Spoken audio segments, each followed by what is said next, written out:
So last night, I saw a video. Lauren Bessa says we love it. I'm glad, thank you. Last night I saw a video of a black Zambian at East Park recording an Indian man who had bought some food from Kentucky Fried Chicken. He ate the chicken and then threw the packaging on the ground. I mean, this is a so-called investor because apparently this Indian guy moved to Zambia from Dubai in 2022. And he came here as a worker, but eventually set up his own thing. So what I found interesting and reprehensible about that video is that the Zambian guy clearly, and this is something Zambians have. Zambians, when it comes to foreigners or people that are non-Zambians, if they're Indian, white, Chinese, Zambians to a degree have this almost servitude vibe. Do you know what I'm saying? I mean, no diss to the guy. I mean, the guy was he was very respectful. I give him that, and I applaud him for that. I'm not trying to disparage him for that. But my point is, I think to a degree, Zambians have this subservient aura about us when we're speaking to white people or Indians or Chinese. Hello, boss. Boss, have you seen you've thrown that paper on the ground? Now, not all, but some non-Zambians, when they see that, they don't look at you as someone that's being respectful and polite, which is what that young man was being. That young black Zambian was being respectful and he was being polite by even referring to that Indian chap as the boss. Boss, my boss, have you seen you've thrown the paper there? When the Indian guy could see the demeanor of the Zambian, he could sense this subservient demeanor. He took advantage of that. And he began to belittle the Zambian. He began to say to the Zambian, you don't even pay tax. I know you don't pay tax. The issue of tax had nothing to do with it. What the young Zambian was talking about was the littering, was the act of throwing something on the ground. The young black Zambian was simply saying to this Indian man, no, you've thrown something there. This was at East Park. Pick it up, throw it in the bin. The Indian man became belligerent, even to the point of insulting the young man, saying, just shut up. And I know he's Indian because he's got that Calcutta, thick Indian accent. He's not a Zambian Indian. I know Zambian Indians. Many Zambian Indians are my friends, and I know how they speak. This guy came fresh off the boat. I mean, this guy was a newbie. And that's what I find reprehensible, that there are people that would come to this country and speak not only disparagingly, but so disrespectfully, so belligerently towards our people, something that I can't even think. I wouldn't even think of doing that anywhere. I mean, I've been to Dubai, I've been to the United States, England. I would never, as far as I'm concerned, I would never speak to an American if I were in America like that. I would never speak to an Englishman if I were in England like that. I wouldn't do it. Why? Because I know I am a guest in that country. I am a guest in that country. To me, that's very simple. I feel I've been very clear on this point. Very simple. But these people, they see the crux. They see that, oh, this Zambian, because he's being respectful, I'll take this as a sign of weakness and I'll belittle him. I'll talk to him as if he's a junkyard dog. I'll speak to him as if he's a non-entity, insignificant, nothing, zero, zilch. That was the attitude of that Indian man in that video. So what I did this morning was I drove around looking for him because I wanted to tell him that you are a guest in our country and you should check yourself before you wreck yourself. And those are the people that I think immigration should check their status on, because if you're going to act like that in a foreign country, then you don't know what the hell you're doing. So I'd love to know what your immigration status is. And I'm not going to stop until I find out. And you know me, when I sink my teeth into something, I don't let go. Any which way but loose, honey. Any which way but loose. All righty. What's the next thing we're talking about? Tell me in the comments what we're talking about, because I have to check it on my phone. You see, one-man show. This is a problem with when you're a one-man show. This is the issue. All righty. What's the last thing that we're talking about? Oh, the Fire Brigade attacks. Have you seen the video? You see, that problem of mob justice, it's not really mob justice. It's mob confusion.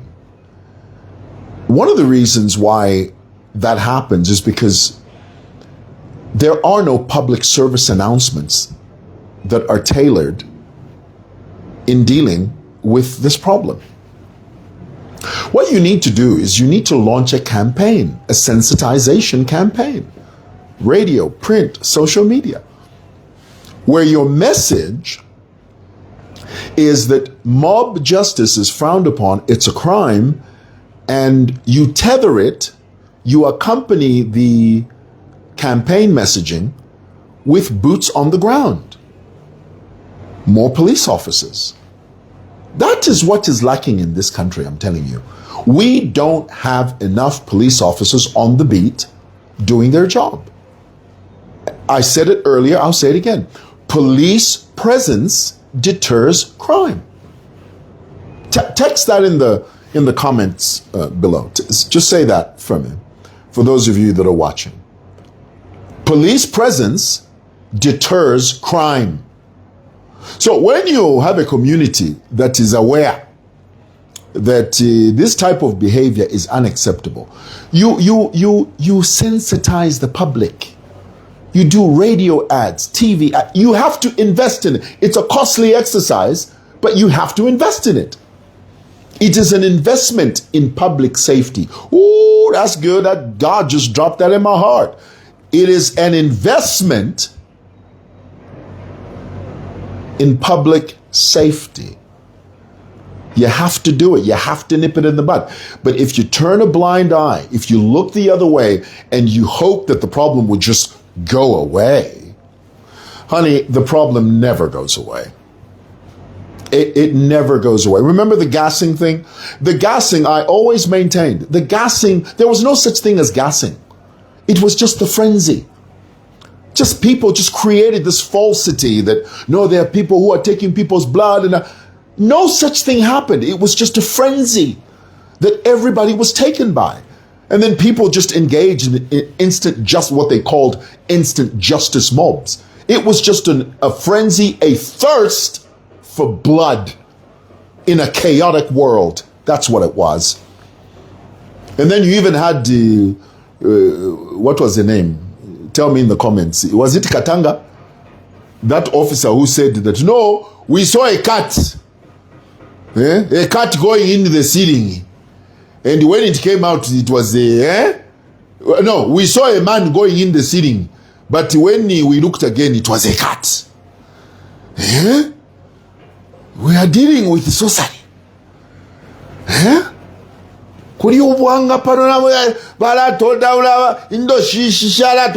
is a police officer talking like that. I mean, do you see the foolishness in that? For a police officer to be talking like that. No, he went in as a human being, came out as a cat.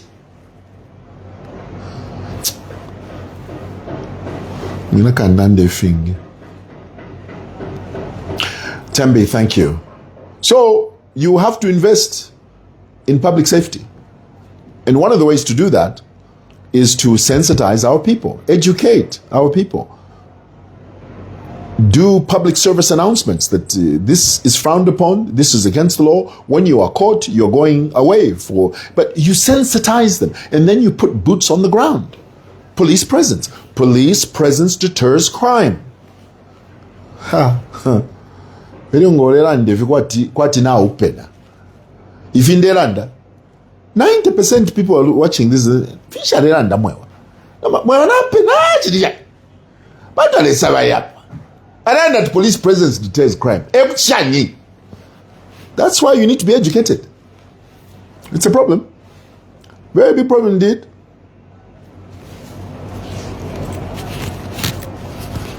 I hope my mic is not brushing up against my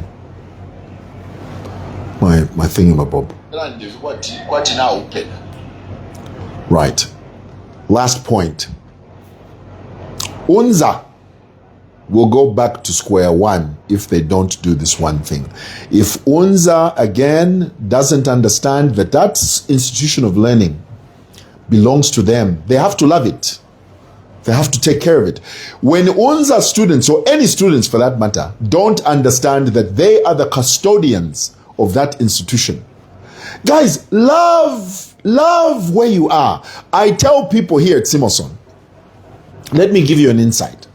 And I know some of you, even though Simoson is old, it's decrepit, the truth is it's debt-free. We don't owe anybody any money. It's debt-free, okay? I tell our employees here, because every so often they come to me, they apply for loans. We bank with Zambia National Building Society, and Zambia National Building Society gives our employees here loans, but I have to approve them. It is me who approves those loans. Now, this is the issue. I tell our workers, you are coming to me to sign your application for a loan. Do you see now why I tell you that take care of Simoson, Simoson will take care of you? Do you see the logic? In the same vein, by the same token, I say to you UNZA students, take care of UNZA. UNZA will take care of you. Now, if you are that careless, where you are throwing condoms, tampons, female, you are throwing them in the toilet, is it a wonder? Is it a wonder that your institution now is going through a sewage problem? And money alone is not going to fix it. It's going to take cooperation on your part. 23 million kwacha that was thrown at that institution to fix that problem. If not addressed, 2-3 years from now, you'll be back to square one, dealing with the same problem. Why? Because there's no behavioral change. The answer there is very simple. Take care of UNZA. UNZA will take care of you. I feel I've been very clear on this point. What is there to not understand about that? That to me is very simple. Tell me in the comments if you agree. Just say that in the comments. Just say, take care of UNZA, and the UNZA will take care of you. That to me is very simple. Yeah. All right. Well, I thought I'd share that with you. Thanks for watching. Now I gotta get up. A one-man show, so up and then I walk around. Do you have any questions? Do you want to ask me anything? Do you want to ask me some stuff, maybe? What is there to not understand about that? That's to me. Right. Ask me anything. 2 minutes, and then I'll try and answer your questions or contributions if you have any. Morena Mwewa says they only interested in making money. You ain't lying. Tell you what, you ain't lying. Right. The sound is good and clear. I'm glad. So ask me. Go ahead. Break it down. There's a bit of a delay with the sound. Do not understand about that. That's Yeah, but by the time you hear me say that, then the thingamabob. I'll wait. Right, so we're going to sit this way. What are we doing? All right. I think we're good. The pillow is feel comfortable. We know, and you like. Okay. Yeah, but by the time you hear me say that, then the thingamabob. Are you watching the MJ movie on Friday? No, not on Friday. I'll go some other day. Not on Friday though. I will go watch it though. What's your view on the state of the nation currently? We're on the right trajectory, I think. You know, we just need to tighten a few screws, but we're in the right direction. We're on the right path. We are. Very clear. Okay. All right, guys. Thanks for watching. Appreciate it. Yeah, ako tutuin me. Buana. All right, let's do it.